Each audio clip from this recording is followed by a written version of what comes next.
بروفيسور حسن شيخ oo kamid ah aqoon-yahanada Soomaaliyeed ahna gudoomiyaha xisbiga BDD ayaa isna sharxay dhaliilaha uu leeyahay road mapka isagoona sheegay in loo baahan yahay sameynta guddi madax banaan oo diyaariya doorashooyinka madaxtinimada ee la filayo in dhawaan ay ka dhacaan dalka idinayna in la abuuro guddi dhexdhexaad ah oo ilaaliya habsami u socodka doorashooyinka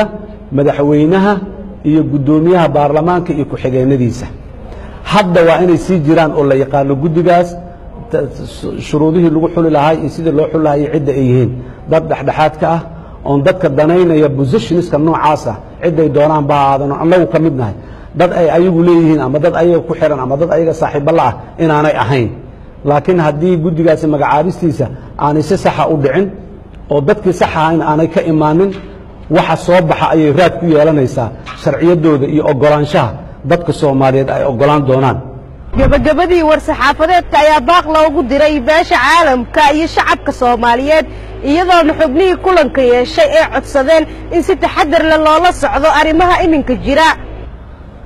sidoo kale waxaan dalbanaynaa in hantida ummadda ee dawladdu ay mas'uulka ka tahay aan loo adeegsanin campaign-ka doorashada waa inaan hantida ummadda ka dhaxaysa maxaan ku leeyahay ama dhaqaale ah ama qalab ah ama facility ah aan loo adeegsanin campaign-ka qof gaar ah oo u campaign garaysanayo inuu dalka madaxweyne ka noqdo sidoo kale miidiyaha dawladda ay leedahay warbaahinta dawladda Soomaaliyeed leedahay waa in si siman ay ugu adeegtaa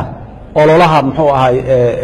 socda ee doorashooyinka Maryan Cilmi Khaliif Universal TV Muqdisho